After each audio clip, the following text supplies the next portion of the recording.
Halo teman-teman developer, jadi pada kesempatan kali ini saya akan share cara setup Linux untuk media development.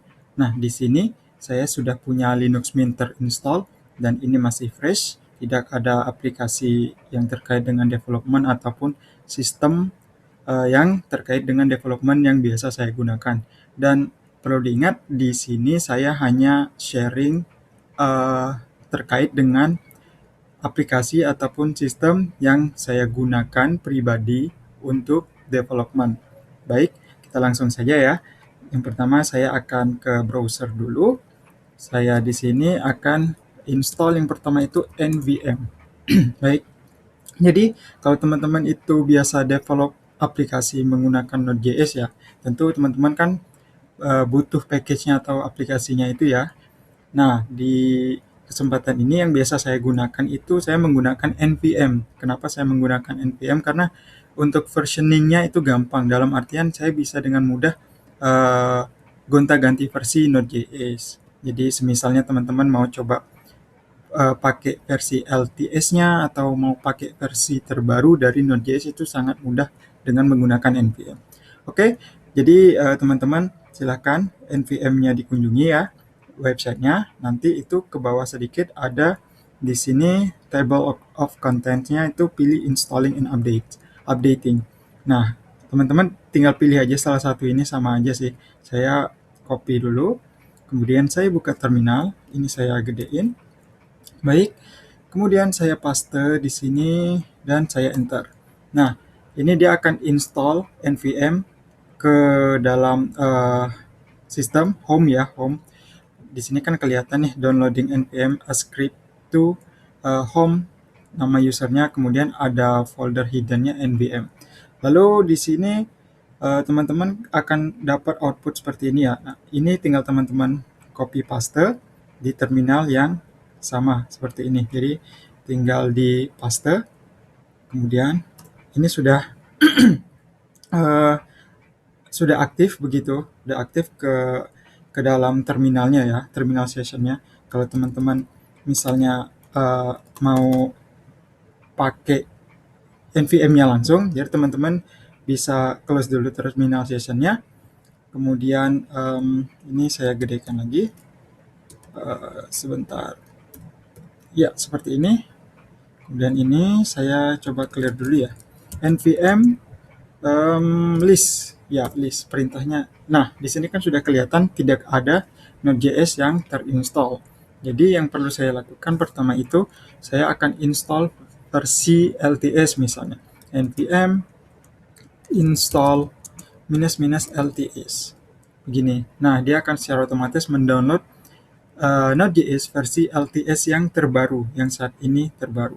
Kalau kita lihat di sini Node.js websitenya ya, itu kan versi terbarunya untuk LTS itu 16.13.1 ya. Ya benar, ini udah sama. Terus kalau semisalnya teman-teman juga mau install versi lainnya gimana? Itu gampang kok. Jadi teman-teman misalnya spesifik ke versi 8 mungkin gitu atau versi 10 begitu. Untuk aplikasi legacy biasanya kan Node.js-nya versi yang lama begitu ya. Jadi teman-teman bisa gampang itu installnya sama perintahnya npm install.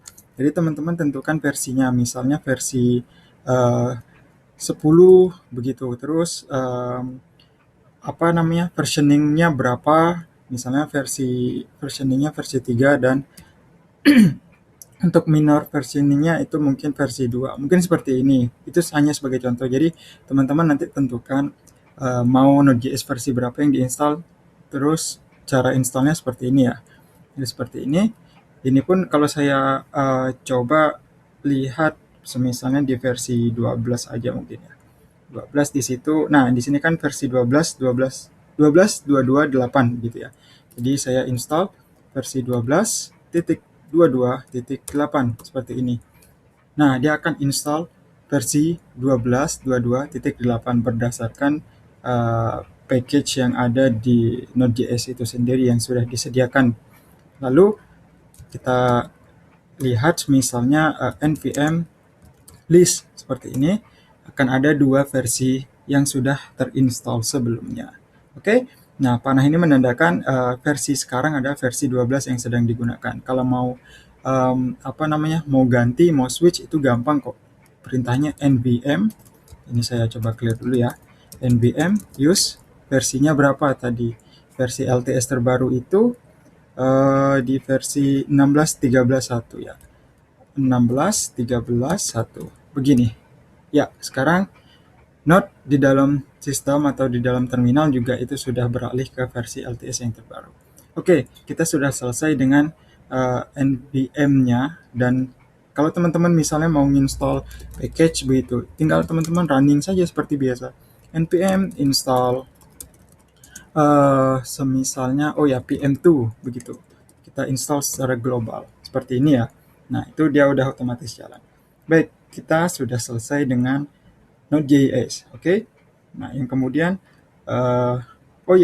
mungkin untuk Python kan umumnya sudah ada ya. Ini saya cek, Python di Linux itu, di Linux Mint ini sudah support Python 3, jadi saya tidak perlu lagi install, karena saya rasa sudah cukup untuk versi 3 begitu. Saya tidak akan install yang versi 2-nya, karena aplikasi sekarang untuk Python itu sudah banyak beralih ke versi 3 ya. Begitu juga framework. Jadi kalau teman-teman juga sendiri nanti misalnya ada butuh Python 2 karena aplikasinya itu aplikasi yang sudah lama dan belum migrasi, jadi teman-teman mungkin bisa install Python 2 untuk Linux yang teman-teman gunakan masing-masing. Oke, itu caranya pasti ada kok di Linux yang teman-teman gunakan. Baik, untuk Python saya skip, jadi karena sudah ada. Kita beralih ke yang ketiga, itu ada namanya Rust Lang. Jadi saya install Rust Language karena saya biasa menggunakan Rust begitu. Kemudian untuk Rust itu instalasinya juga cukup mudah begitu ya. Ini saya copy dulu. Ini saya copy. Baik. Kemudian saya clear. Saya pastekan di sini. Nah, di sini dia akan download ya. Jadi teman-teman kalau mungkin pernah dengar Rust language, atau mungkin bahkan memang sudah bekerja dengan Rust language, itu menggunakannya di Linux itu juga sangat mudah, karena tutorial instalasinya juga sangat detail begitu. Jadi teman-teman tinggal mengikuti saja di sini, dan saya rasa untuk Rust itu tidak ada hal yang sangat menyulitkan begitu ya. Jadi instalasi Rust di sini sudah selesai. Nah, ini kan udah kelihatan nih, udah kelihatan. Ini saya coba running ya di sini.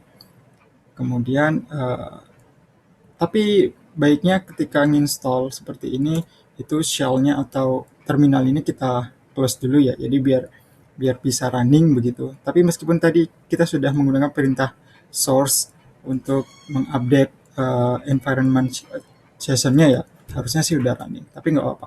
Lebih baik itu di restart terminalnya. Oke, kita Rust sudah selesai.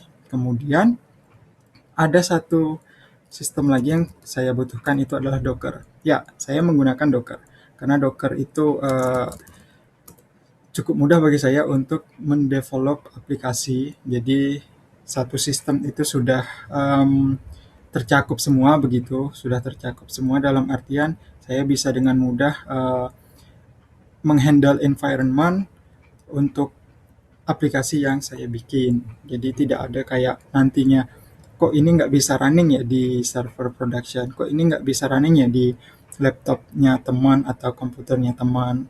Biasa kan kita sering menghadapi hal-hal seperti itu. Padahal di aplikasi yang kita bikin itu, di laptop kita runningnya normal begitu kan. Tapi entah kenapa ketika dipindah itu dia nggak normal, atau ada kendala begitu. Nah, jadi Docker ini memudahkan kita sekali untuk untuk membuat environment yang khusus untuk aplikasi kita, sehingga kita sangat mudah untuk sharing aplikasi dan menyesuaikan, tentunya menyesuaikan dengan server production. Itu yang biasa sering saya lakukan, maksudnya bukan saya. Ini saya install ya. teman-teman ikuti perintahnya, karena di sini saya belum ada Docker, jadi tidak ada ketemu package-nya. Kemudian installation method-nya apt update ya. Apt update itu sudah saya lakukan. Jadi saya tinggal setup repositorinya saja seperti ini. Oke. Nah, di sini sudah semua. Kemudian kita butuh ini JPG-nya. Baik. Ini teman-teman tinggal ikuti saja step by step yang ada di website Docker, itu sangat mudah sekali, tinggal teman-teman ikuti. Kemudian di sini yang terakhir untuk setup ininya ya, repositorinya. Ini saya clear lagi. Kemudian saya paste lagi di sini. Baik, saya enter. Oke, semua sudah. Karena itu kita perlu sudo apt update lagi. Oh ya, ini kayaknya UMA. Harusnya di sini vokal. Baik, jadi di sini saya akan edit dulu. Edit ini. Oh ya, ini saya menggunakan Linux Mint UMA ya. Linux Mint UMA kan basisnya itu Ubuntu 20. Ya, 20.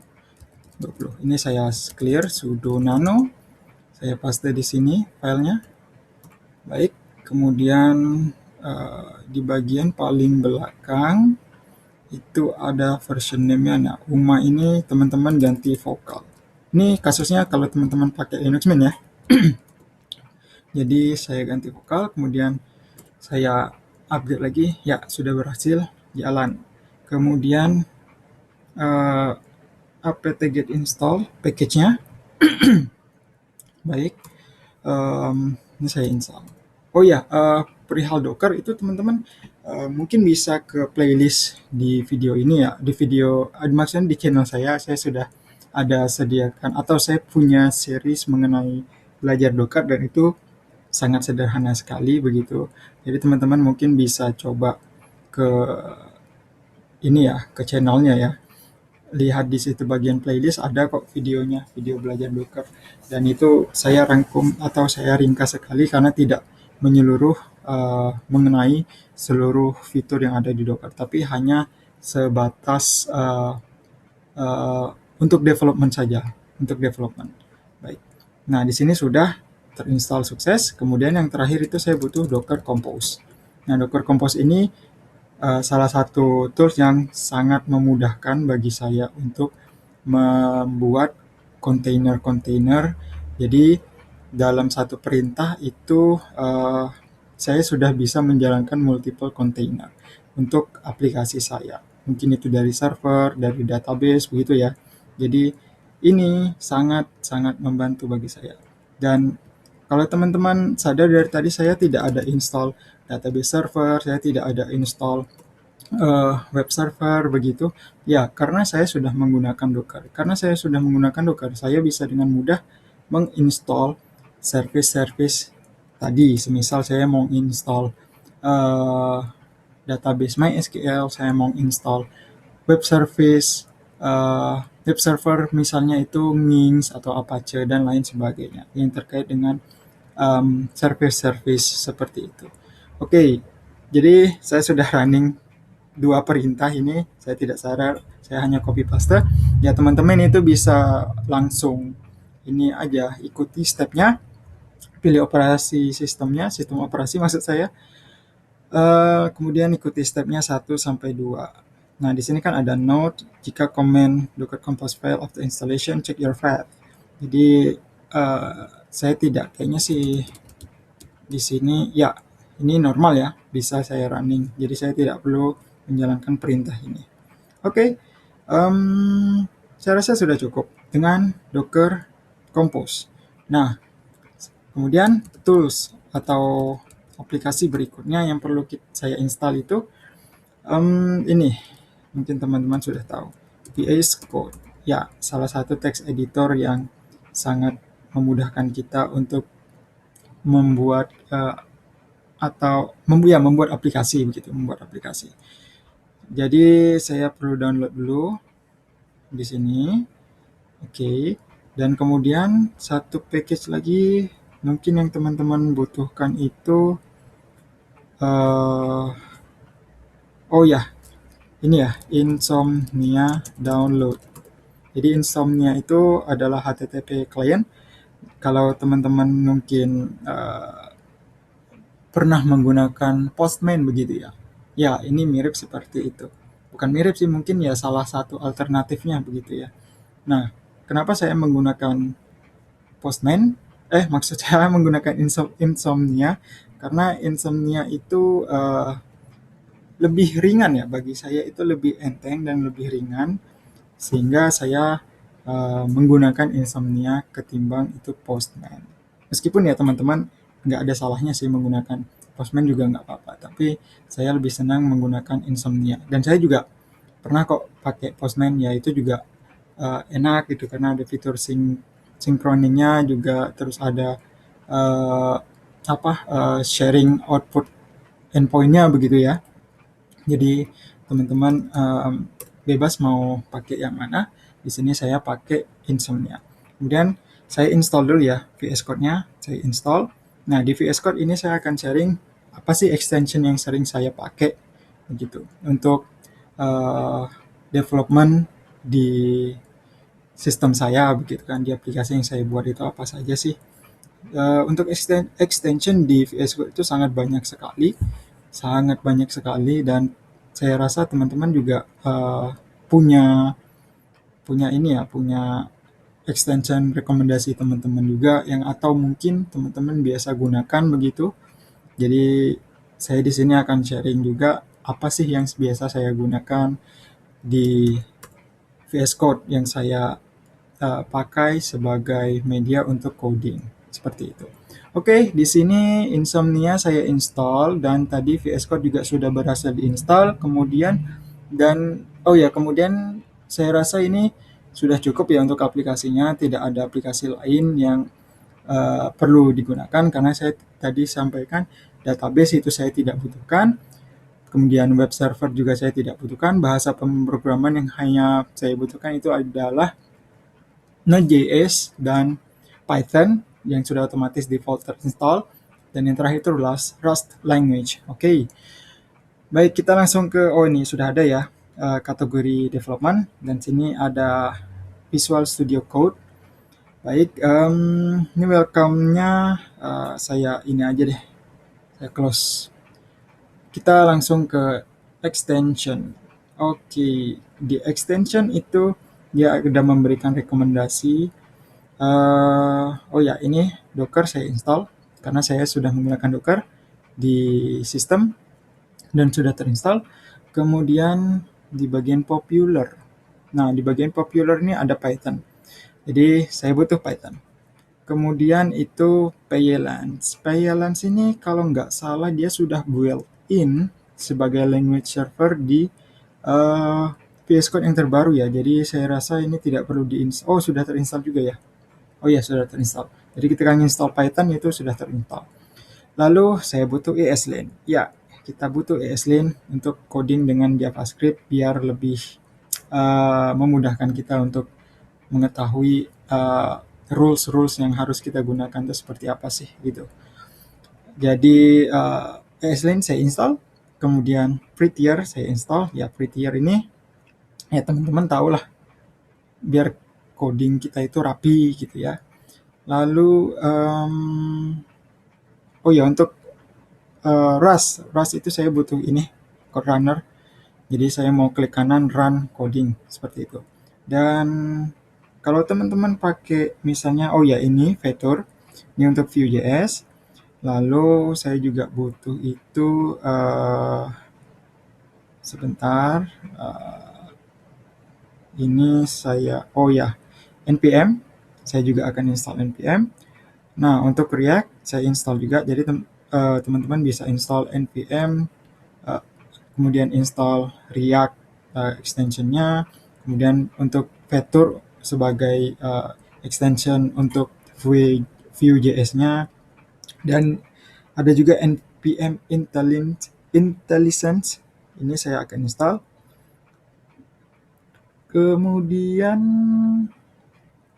saya rasa sih Vim saya sebenarnya pakai, tapi perlu modifikasi.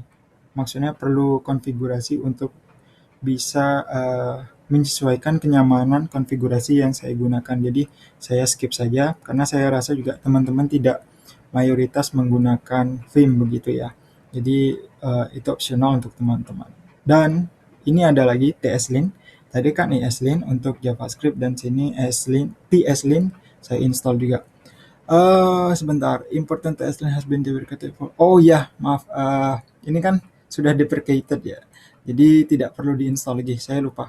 Jadi saya uninstall saja karena dia sudah dengan ESLint ya. Jadi extension ESLint itu sudah cukup. Jadi kita tidak perlu TSLint. Saya benar-benar lupa. Nah, di sini untuk JavaScript sih saya rasa sudah. Ya sudah, saya rasa sudah.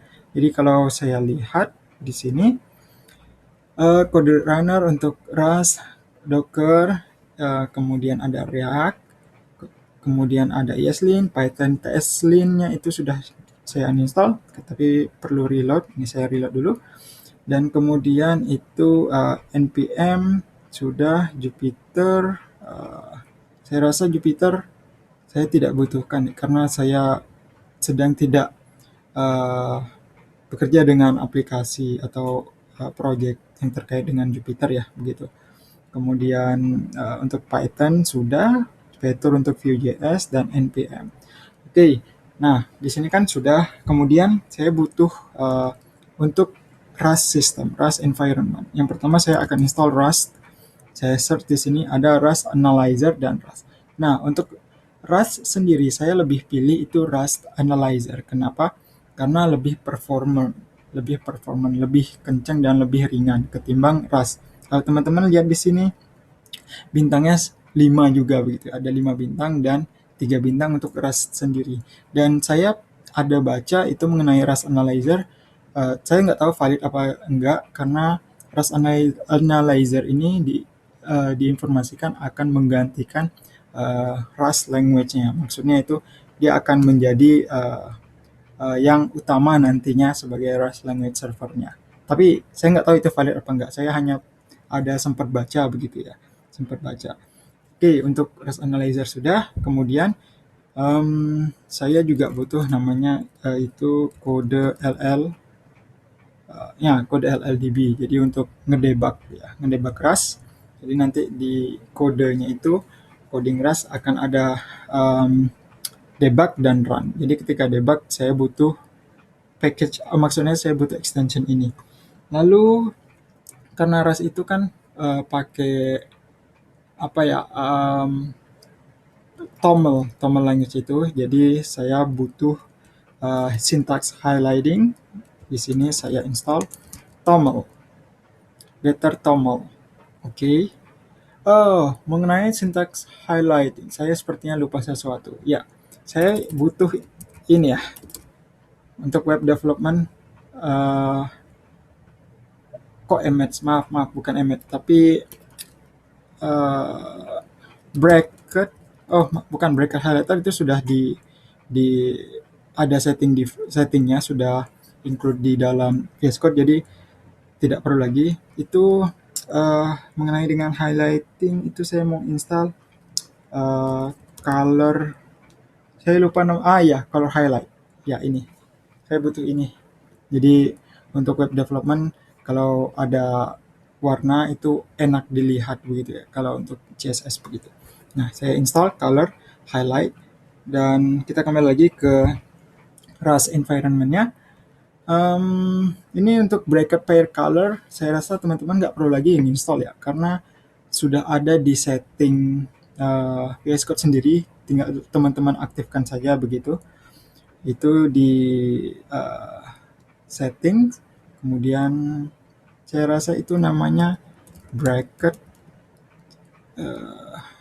di text editor. Saya pernah lihat, di sini ada perihal bracket pairs. Apa yang ini saya juga tidak begitu ingat, tapi ada kok dia di sini. Jadi teman-teman tidak perlu install salah satu dari bracket pair colorizer ini ya, nggak perlu. Oke, untuk yang selanjutnya itu extension yang saya gunakan adalah create. Jadi Cratch ini salah satu package ya, package manager untuk Rust language. Kalau di Node.js kan pakai npm tuh. Nah, untuk di Rust itu kita perlu create, namanya create. Jadi create ini memudahkan kita untuk ngedit toml-nya itu, nah untuk package-package-nya, untuk versioning-nya itu bisa lebih mudah gitu. Nah, seperti di sini kan teman-teman bisa lihat di situ ada informasi terkait available version dari dependencies atau package yang akan kita gunakan di dalam aplikasi. Lalu ada juga error lens. Nah, error lens ini sebagai warning atau highlighting error. Nah, seperti ini. Dia ada di akhir dari line codingnya, itu akan muncul errornya langsung di line yang sama. Kemudian yang terakhir mungkin ini optional ya, kalau teman-teman mau pakai juga nggak apa-apa. Ada yang namanya tab9. Nah, tab9 ini itu salah satu AI yang memudahkan teman-teman untuk coding. Jadi bisa lebih cepat sih begitu. Tapi juga butuh resource yang cukup lumayan sih di komputer atau di laptop teman-teman. Jadi saya pribadi pernah menggunakannya sebentar dan saya tidak merasa begitu nyaman meskipun sangat membantu karena cukup berat. Baik, di sini sudah semua saya install.